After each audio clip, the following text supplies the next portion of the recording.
These are awesome, and these are trash. But seriously, ignoring the absolute dumpster fire Marvel just released that is the new Warriors, teen superheroes weren't always that bad. And with the release of these new characters, Marvel released a YouTube video which is an introductory to these god-awful characters. I'm gonna watch through it and then just offer you a better version of these characters, which has already been done. And if they're looking for diversity and shit, it's already been done better elsewhere. So the first character that we're introduced to is Trailblazer. She's a group home and foster kid who is volunteering at a senior center when this mysterious threat shows up and Night Thrasher runs to the rescue. And because she helps him, she ends up in the crosshairs of this new outlawed law. And she inherited from her grandfather a magic backpack of divine origin. The first character they introduce is Trailblazer, this failed wannabe Dora the Explorer, which seems like what she just really needs to do is go explore the insides of a gym. And her superpower is like pulling shit out of her backpack, which is some useless piece of shit. Like, who's gonna need that? Who's gonna need that? At some point, you're gonna be like, hey guys, are you all out of ammo? I'm gonna start filling you guys up with ammo. But like, it's a superhero movie. Nobody's using anything that has anything that's gonna come out of that backpack. I don't know, hacking and shit. I just don't see her usefulness, and it's a really dumb idea. Now, a better contradiction to this one, the only thing that can come off straight off the top of my head is a character called fuckin from a show called My Hero Academia. And what he is a better version of this because he is more of a superhero in the reason why his fat actually works to his superhero powers. He absorbs kinetic energy into his fat, which powers him back into giving better power and better punches, and is kind of like an indestructible kind of guy. And when he consumes all his fat, he gets even super powered, and he becomes this super lean character who just now punches harder and is more like less defensive, more an attack. So it's a good contradiction to if you want to like make a fat character as a superhero that I can think of.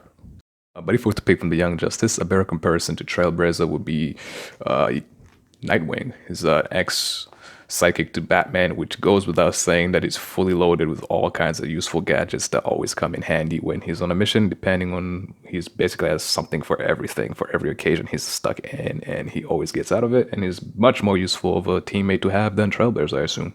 Screen Time is a internet kid taken to its sort of logical conclusion. As a youth, he was exposed to his grandfather's experimental internet gas, and that has patched him permanently into the World Wide Web. So the second hero they introduce is Screen Time, which is pretty much an over-exaggerated version of a search engine. And his main superpower, I guess, is just looking up shit fast. And the only other superhero I can compare him to is Blue Beetle.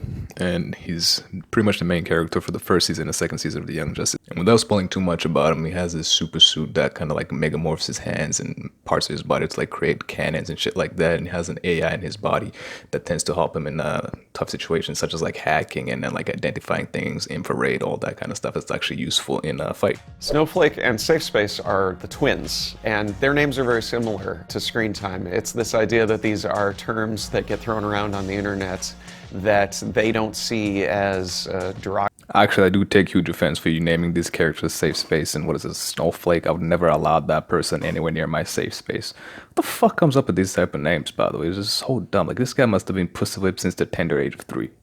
Safe Space is kind of a big, burly, sort of stereotypical jock. He can create force fields, but he can only trigger them if he's protecting somebody else.